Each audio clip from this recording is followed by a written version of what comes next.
Ceci est la parole de Dieu. C'est elle qui a tout créé. C'est elle qui m'a créé. Elle est ma vie. Elle est mon inspiration et mon inspiration. Elle est ma richesse. Voici mes or précieux. Diamants et argent. Tout mon trésor est cette parole divine. Tout va passer, mais cette parole demeure pour l'éternité. Oui. C'est pourquoi je demande au Père, conformément à sa parole, tel qu'il nous l'a révélé dans Colossiens chapitre 3, versets 16 à 17, que cette parole de vie demeure en moi dans toute sa richesse et qu'il soit ma louange pour l'éternité. Et j'abaisse tout ce que cette parole abaisse. Et je les écrase avec la Vierge Marie, ma mère. Et j'élève tout ce que cette parole élève. Et je m'engage à vivre selon ses commandements. À faire d'elle mon pain de vie. Mon pain quotidien. Pour mon bonheur dans ce monde. Et pour le bonheur de tous mes prochains. Y compris les ennemis de l'église. Afin d'entrer dans la vie éternelle. Cette parole est pour moi. En Jésus-Christ de Nazareth. Le seul qui est mort et ressuscité d'entre les morts. Montez au plus haut. Oh, plus que tout. Assis à la droite de Dieu le Père. Et qui est maintenant au milieu de nous. En vainqueur et en héros. Et il me touche et je le sens. Il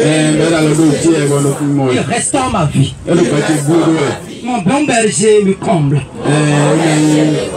Que la volonté de Dieu le Père soit dans ma vie. Au nom de Jésus, le Christ notre Seigneur, le vivant pour les siècles sans fin. Amen. Amen.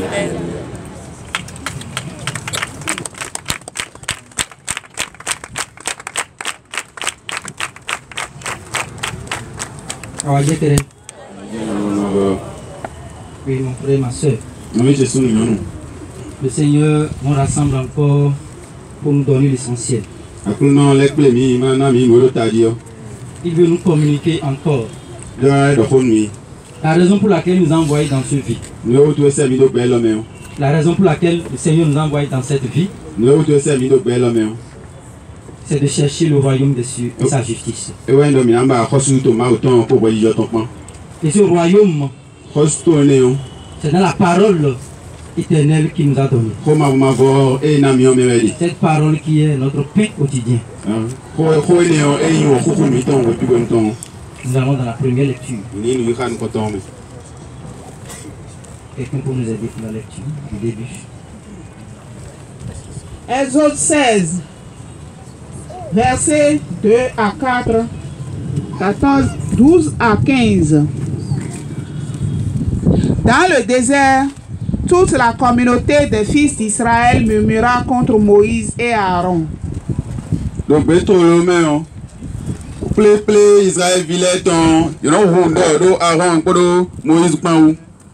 Les fils d'Israël leur dirent: Ah, si nous étions morts de la main du Seigneur au pays d'Égypte, quand nous étions assis près du chaudron de viande,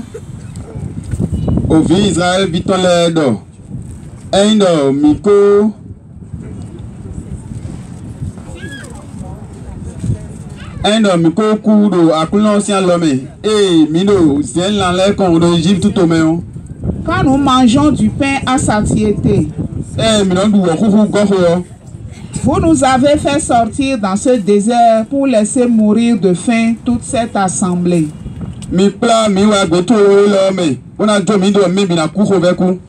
Le Seigneur dit à Moïse: Du haut du ciel, je vais faire pleuvoir du pain pour vous.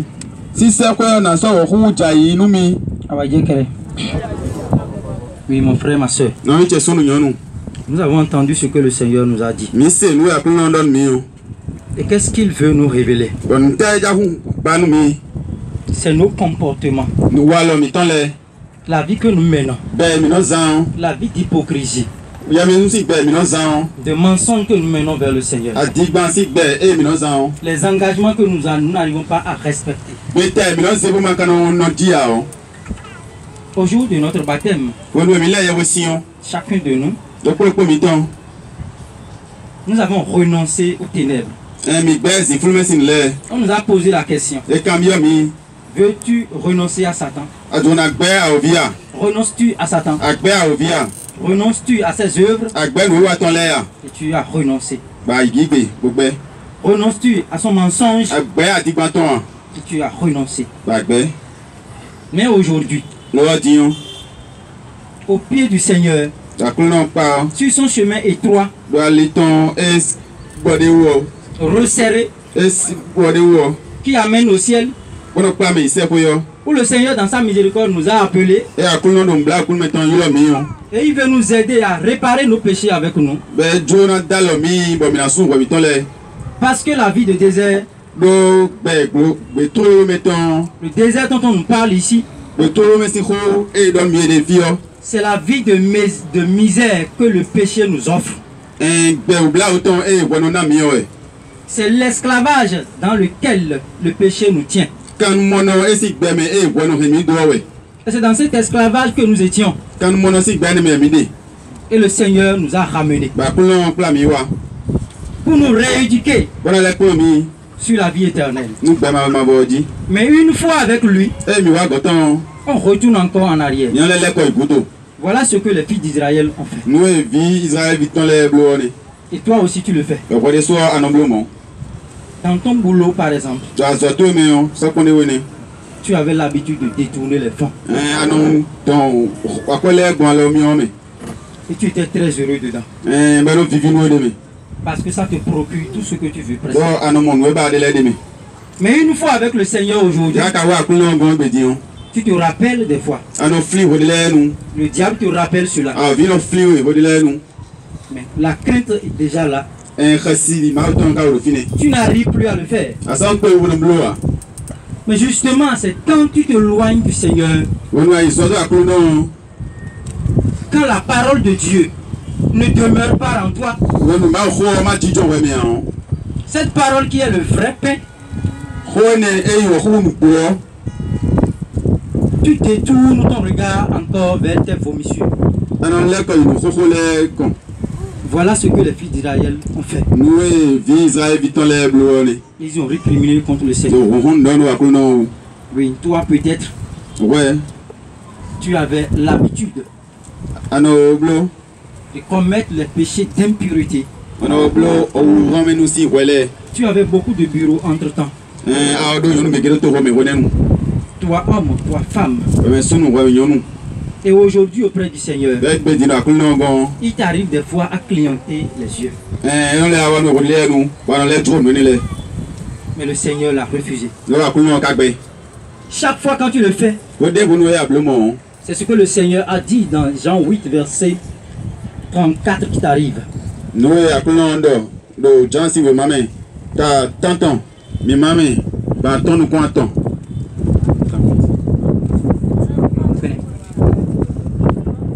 Le Seigneur dit, celui qui commet le péché devient l'esclave du péché.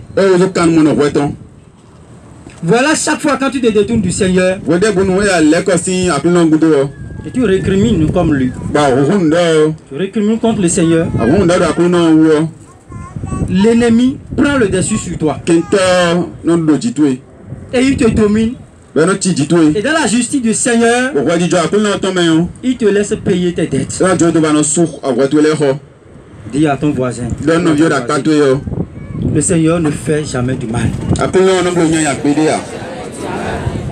Les maux que j'ai dans ma vie, ce n'est que les conséquences de mes péchés. Chaque fois quand je me détourne du Seigneur. Allons dans Deutéronome chapitre 8 verset 3.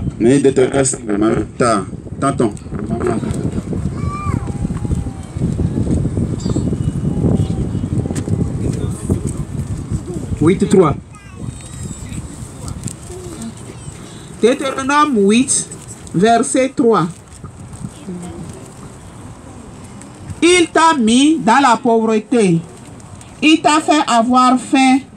Et il t'a donné à manger la manne que ni toi ni tes pères ne connaissiez, pour te faire reconnaître que l'homme ne vit pas de pain seulement, mais qu'il vit de tout ce qui sort de la bouche du Seigneur.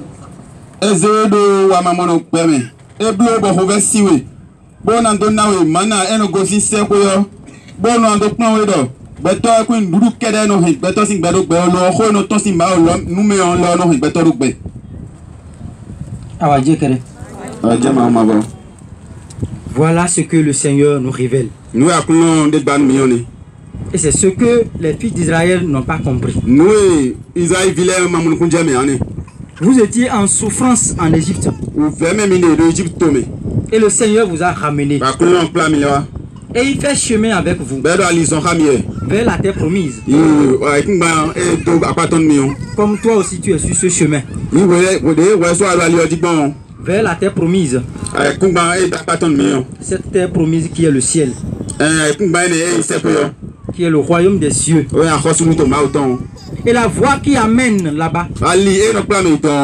Mon frère, ma soeur, cette voie est étroite. Elle est resserrée. Nous a dit Jésus. Et toi dans ta vie, en quoi tu récrimines contre le Seigneur?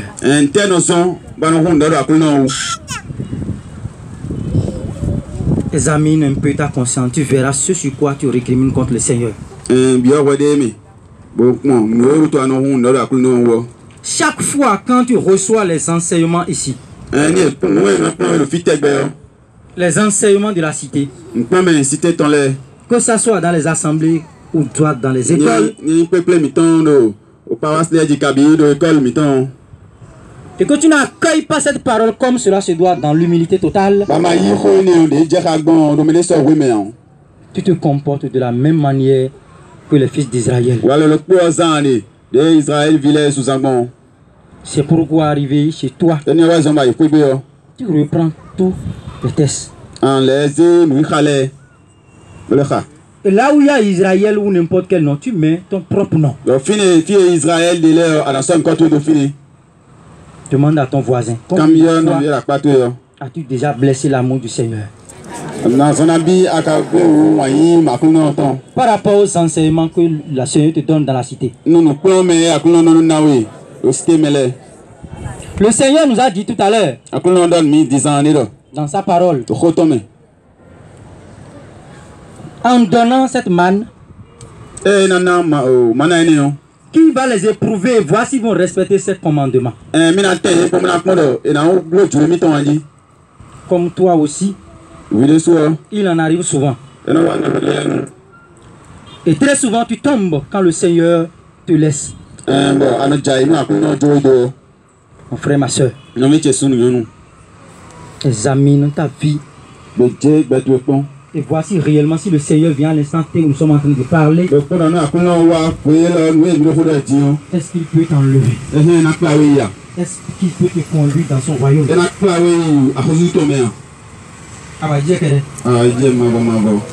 On monte dans la deuxième lecture.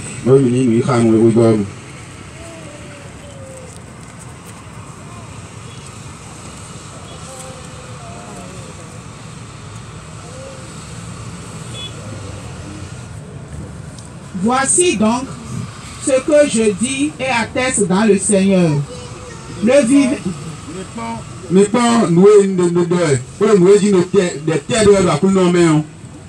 Ne vivez plus comme vivent les païens, que leur intelligence conduit au néant.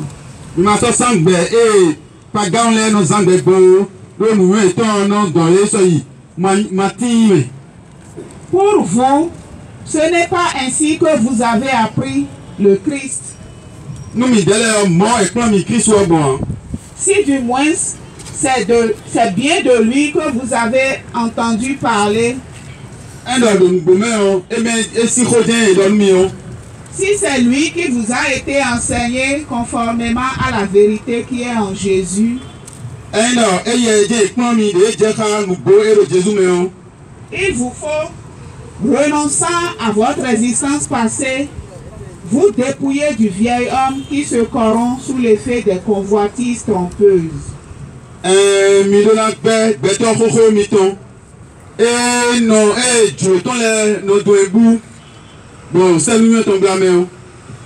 Il vous faut être renouvelé par la transformation spirituelle de votre intelligence.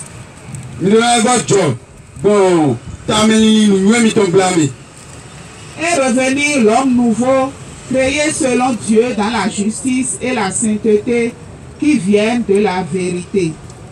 Oui,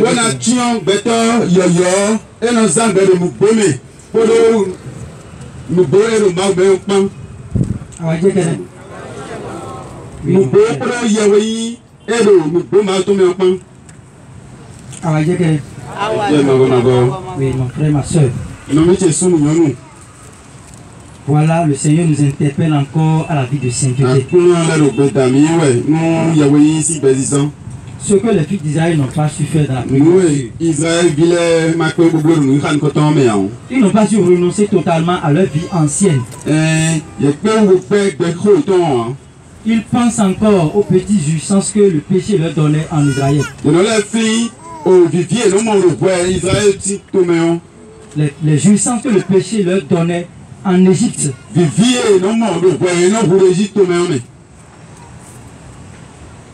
La sainteté à laquelle le Seigneur nous a appelés, c'est une vie de renouvellement total de nous-mêmes. Et c'est à chaque instant que nous devons vivre cette vie. Dans toute notre vie. Nous pouvons aller dans Romains 12, à partir du verset 1. Ce que le Seigneur nous recommande.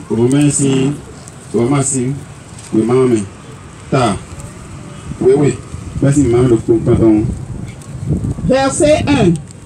Je vous exhorte donc, frères, au nom de la miséricorde de Dieu, à vous offrir vous-même en sacrifice vivant, saint et agréable à Dieu.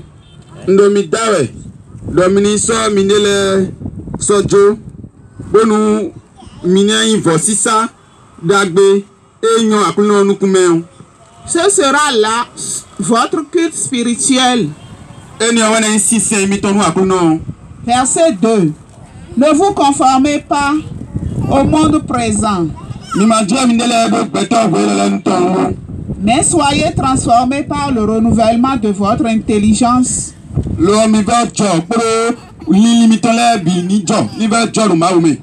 pour discerner quelle est la volonté de Dieu, ce qui est bien, ce qui lui est agréable, ce qui est parfait.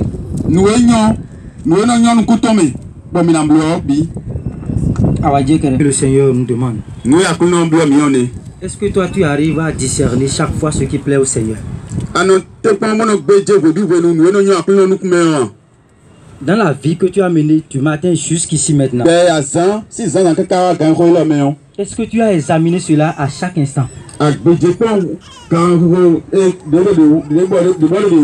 Dans tes pensées, dans tes paroles, dans tes actions, dans tes attentions. Est-ce que tu as cherché à plaire au Seigneur à tout instant? Voilà ce que le Seigneur nous demande. Et pour faire cela, c'est en t'attachant à sa parole. Car c'est ce que l'on a qu'on donne. Si tu manges cette parole de vie et tu te rassasies, tu en donneras à tes prochains à travers la charité. Car la charité est la mise en pratique de l'amour.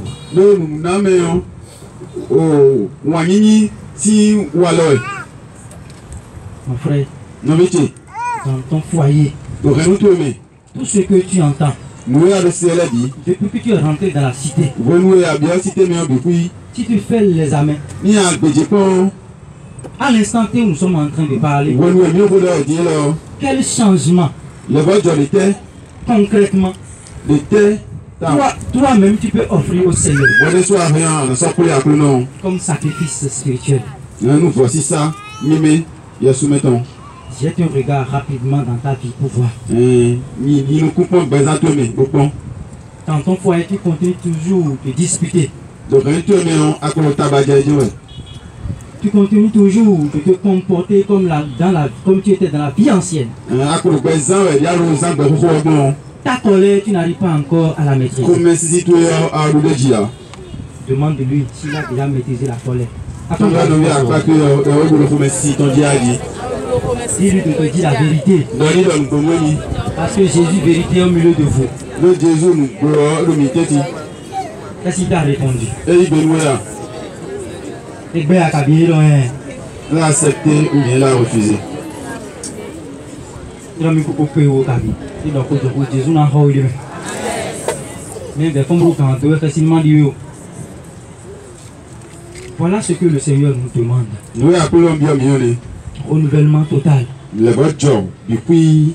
Ce que le Seigneur nous demande dans cette deuxième lecture. Nous appelons bien mieux. Nous avons bien mieux. Normalement. Avec le temps que tu as déjà passé dans la cité, ceux qui te connaissaient entre temps devaient déjà être en train de rendre grâce à Dieu. Ou soit de témoigner de ton changement. Ah, vraiment, il a changé ou elle a changé radicalement. Entre temps, si tu la voyais, on ne lui fait pas tant, on ne lui fait pas tant. Il va t'insulter ou elle va t'insulter. Mais la fois dernière, je lui ai fait, elle ne m'a rien dit. Cela m'a vraiment étonné.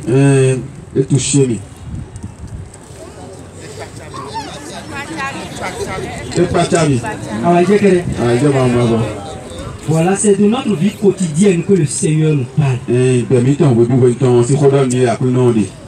Et souvent, beaucoup se donnent comme argument, c'est difficile. Chaque fois quand tu dis cela, tu te dresses contre la parole. Parce que Jésus a dit dans Matthieu 11, à partir du verset 28 jusqu'à 30, que son fardeau est léger et facile à porter.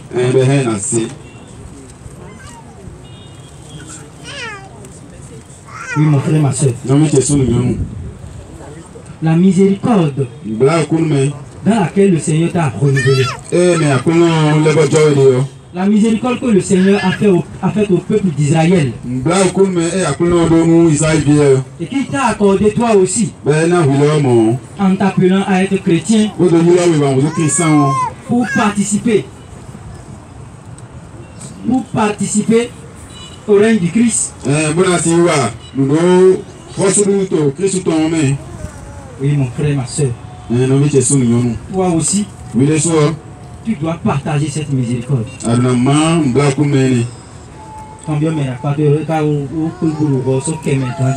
demande à celui qui est à côté de toi s'il arrive à pardonner comme cela. Demande-lui de te dire la vérité, de ne pas mentir. Dans le service, quand les gens te voient, commence pas à dire il vient déjà. Ou bien ton mari ne vient pas à la maison à cause de tes...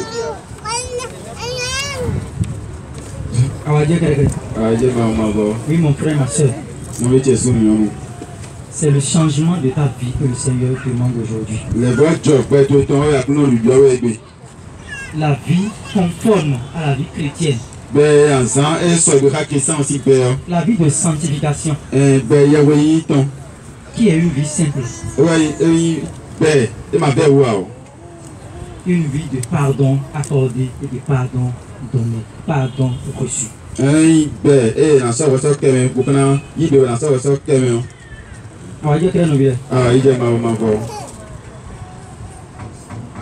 J'ai fait un constat dans ma petite expérience.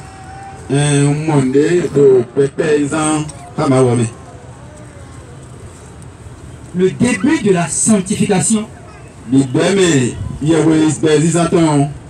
c'est votre décision à commencer réellement par pardonner du fond du cœur, comme le Seigneur l'a demandé. Et si vous faites bien le constat, le Seigneur, après sa glorieuse résurrection, le Saint-Esprit qui nous a donné, et dont on te parle chaque fois dans la cité, quand il nous a donné cela, dans Jean 20, versets 22 à 23,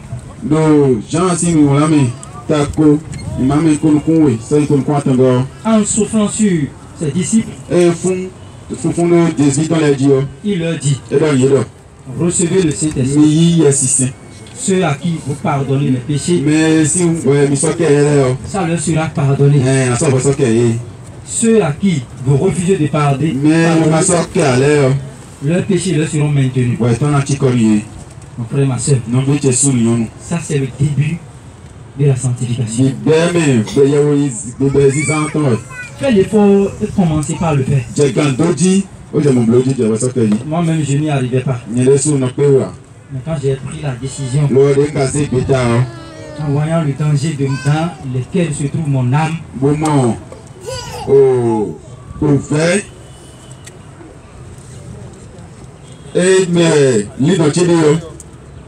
en commençant par pleurer, en suppliant le Seigneur, j'y arrive.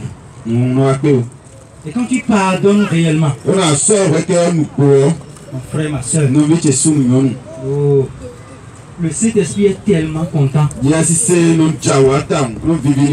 Et la seule chose que tu as envie de faire, c'est d'aller embrasser ce frère ou cette soeur et de ne pas le lâcher. Et voilà le changement qu'on devait trouver dans ta vie. Beaucoup disent je n'arrive pas à pardonner. Certains disent j'ai pardonné, mais quand je le vois, je m'énerve encore. Tu n'as jamais pardonné. Je te dis la vérité. Mais pourquoi nous disons cela? Si tu n'arrives pas à faire cela, tu ne peux pas aller au ciel. Le ciel pour lequel tu viens chaque fois ici, tu ne peux pas y aller. Heureux les miséricordieux, ils obtiendront miséricorde avec le Seigneur. Le Seigneur a donné ses béatitudes. Arrivé à la maison, tu peux méditer dans Matthieu 5, verset 1 jusqu'à 12.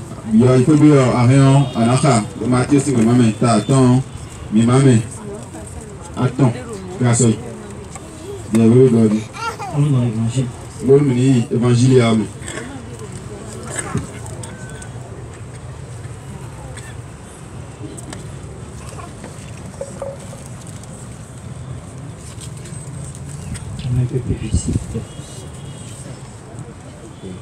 Verset 24. Lorsque la foule put constater que ni Jésus ni ses disciples ne se trouvaient là,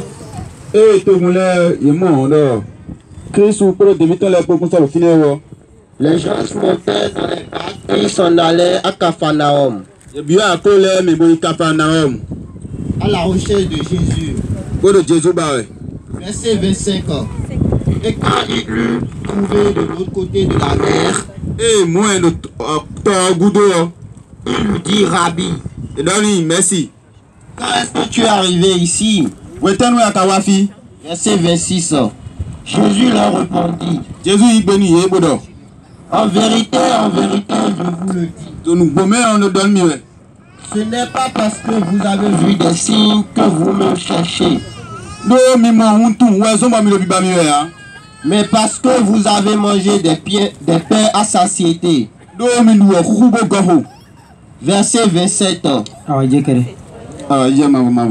Il faut vous mettre à l'œuvre pour obtenir non pas cette nourriture périssable, mais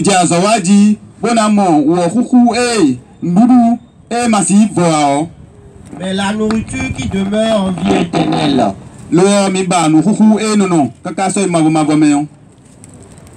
Celle que le Fils de l'homme vous donnera, car c'est lui que le Père qui est Dieu a marqué de son sceau.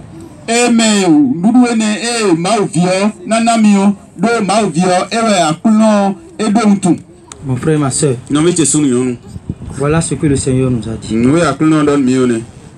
Les autres ont couru à la recherche de Jésus. La foule a cherché Jésus.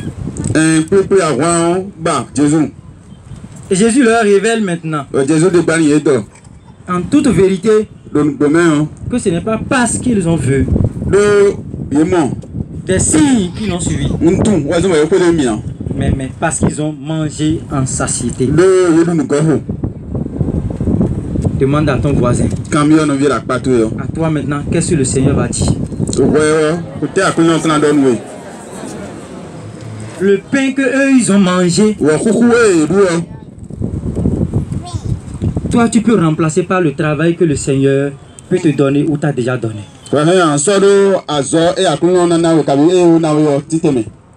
Tu peux remplacer ça également par le mariage qui te préoccupe si tant.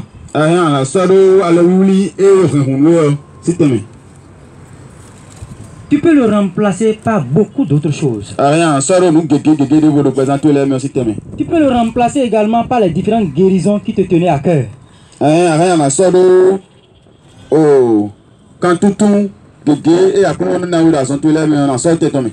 Mais le Seigneur nous révèle ici. Il te dit à toi et à moi qu'il ne faut pas chercher seulement les guérisons. Il ne faut pas chercher seulement à avoir du boulot chez Jésus. Il ne faut pas prendre Jésus comme le dépanneur de tes problèmes.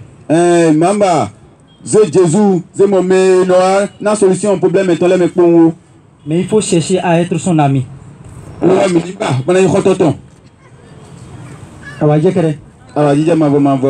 Nous pouvons aller dans Colossiens 3. À partir du verset 1er. Un peu plus fils, s'il vous plaît. Colossiens 3, verset 1.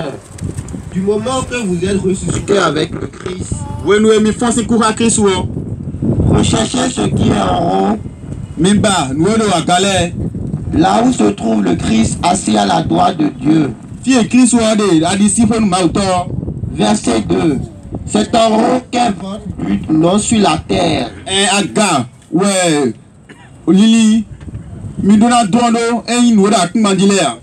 Verset 3. Vous êtes morts en effet et votre vie est cachée avec le Christ en Dieu.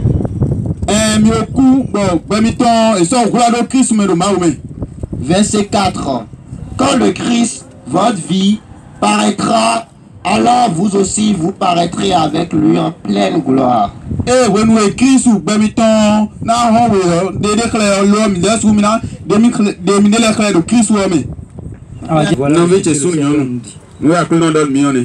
Il dit que ta préoccupation ne doit pas être des préoccupations terrestres. Ce n'est pas les choses de ce monde. Ce n'est pas les maladies qui t'ont amené ici. Les différents problèmes que tu as peut-être dans ton foyer. Les différentes préoccupations que tu as. Il te dit d'oublier tout cela et de t'attacher seulement au royaume de Dieu. D'avoir tes regards vers le haut et chercher cela avec assiduité. En aimant le Seigneur comme il a demandé. Et en aimant le prochain comme il l'a demandé. Et pour faire cela, c'est le pain de Dieu qui est sa parole que tu dois tout le temps manger. Et c'est cette parole qui va te transformer. Et comme Saint Paul, Comme Jésus est la parole, toi-même tu pourras dire, laissant cette parole demeurer en toi, tu pourras dire comme Paul, ce n'est plus moi qui vis, mais c'est le Christ qui vit en moi. Mon frère, ma soeur, ce que le Seigneur nous demande, il met encore un accent particulier sur l'urgence de la sainteté.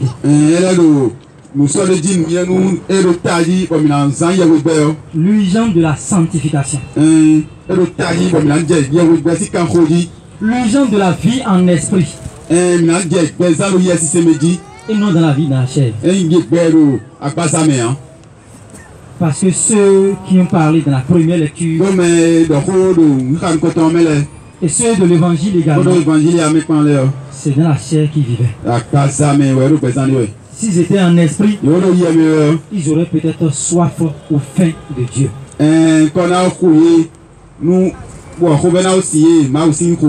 Avoir soif de Dieu ou faim de Dieu, c'est avoir soif de sa parole ou faim de sa parole.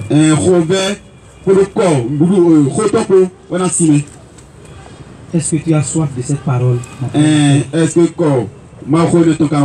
Pose la question à ton voisin ou à ta voisine.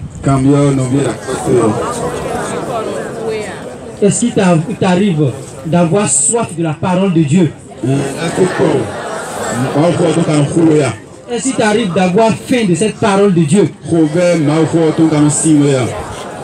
Parce qu'elle est la vraie nourriture et la vraie boisson. Comme le Seigneur nous l'a révélé dans Jean 6, verset 55. Et voilà ce qu'il nous demande encore aujourd'hui. Si tu ne veux plus jamais avoir faim, alors ouvre-toi à l'Esprit Saint et attache-toi à la parole de Dieu. Si tu ne veux plus jamais avoir soif, alors ouvre-toi à l'Esprit Saint et attache-toi à la parole de Dieu. La mettre en pratique. Fais l'effort de la pratiquer afin qu'elle devienne ta vie. Et ainsi, tu seras sûr que quand le Seigneur va venir, il pourra te compter parmi ses épouses. Tu veux être parmi les époux de Jésus? Ceux qui veulent être parmi les époux de Jésus n'ont qu'à lever leur main. Oui, Père éternel, nous avons écouté ta parole. Et tes enfants. Oui, ont accepté d'être vraiment ton épouse. Ton épouse, ton église. C'est pour laquelle tu t'es immolé sur la croix. C'est pourquoi nous te demandons, Père éternel, d'en haut, étends ta main toute puissante. Et conformément à la prière sacerdotale de Jésus, où il te demandait de nous unir, quand nous soyons un, comme toi, Dieu Père, Fils et Saint-Esprit, vous êtes un. Cette unité habite maintenant les cœurs. Oui, Père éternel. Comme tu l'as dit précisément. Oui, dans Jean chapitre 17. Verset 17. Oui, tu as dit. Père éternel, Jésus-Christ de Nazareth, il t'a dit, Père éternel, consacre-les par ta vérité.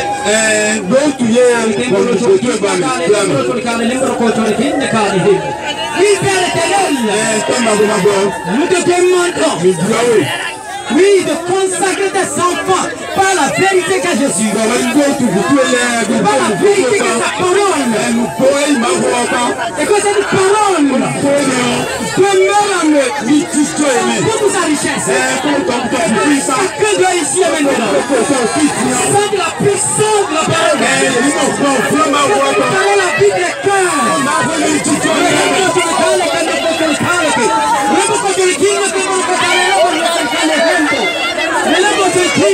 Le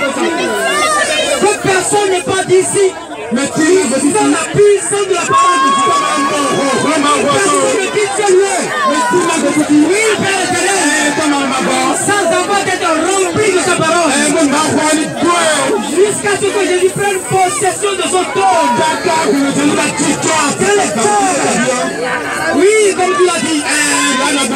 Oui, Père éternel, nous savons que tu nous as déjà exaucés.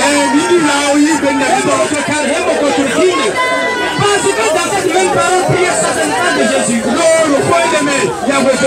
Oui, Seigneur Jésus. Oui, Père éternel, tu as dit. Il t'a dit dans Jean 17.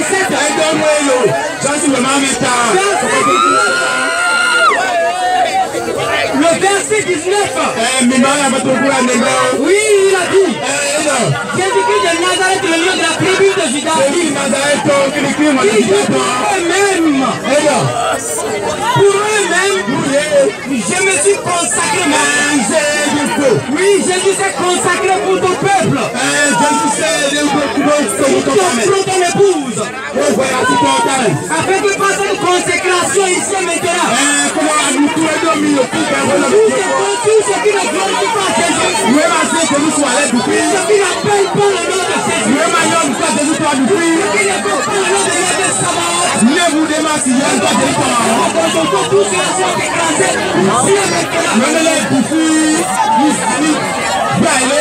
Sois renvoyé à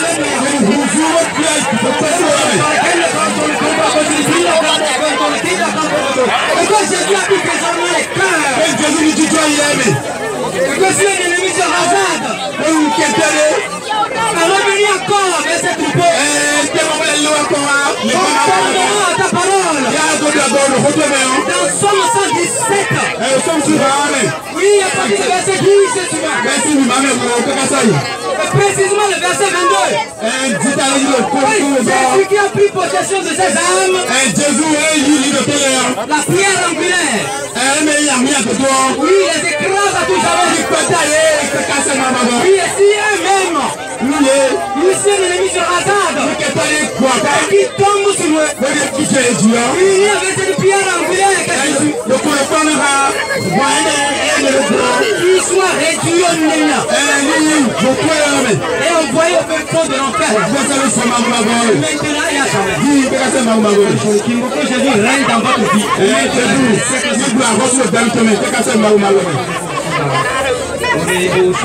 Nous passionnons le Saint-Esprit.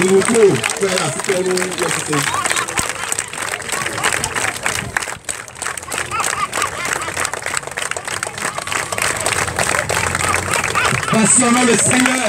Il est le Dieu vivant. Et puissant de vivant.